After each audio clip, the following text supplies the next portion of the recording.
Continuing on with graphing quadratic functions, we have two final examples before we try some independently.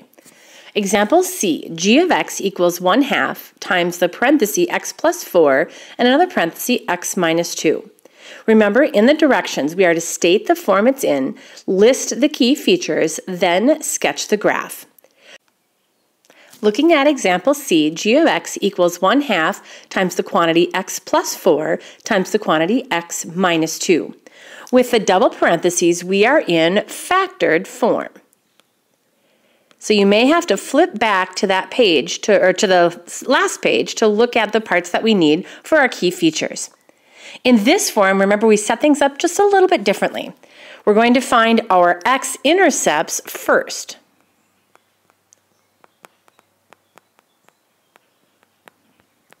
To do that, we simply set the parentheses equal to 0.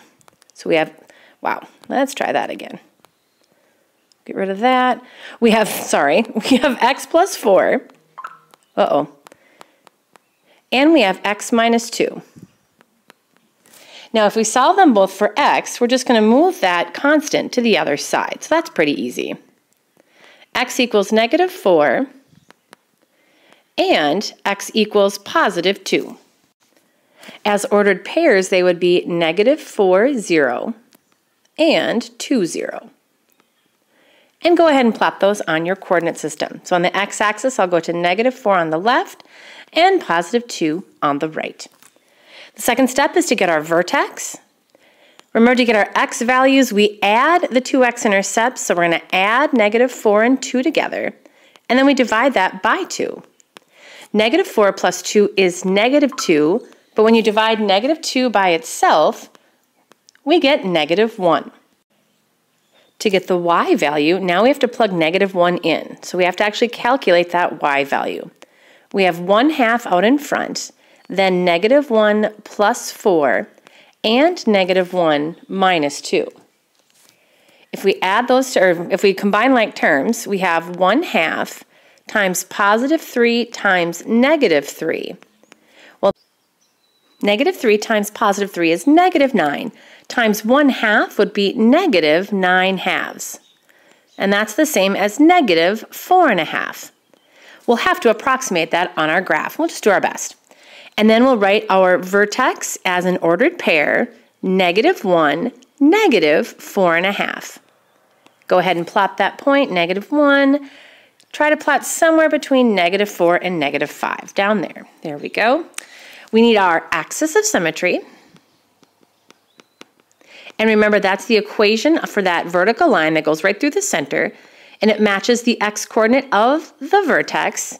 And again, just a little bit mindful here, it's written as an equation.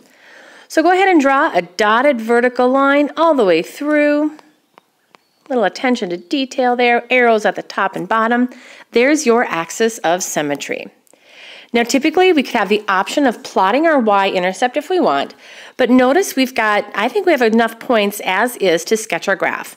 Our vertex is down below, and then our two x-intercepts, if you draw a smooth curve through those 3 points with arrows at the top, we should get the parabola that matches this quadratic function in factored form.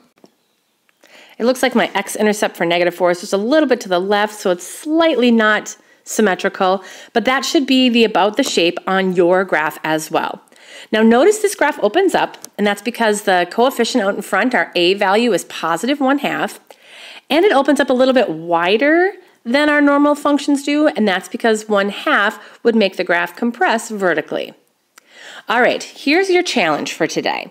Take a look at that last example. I'd like you guys to try to fill out all the components for its key features.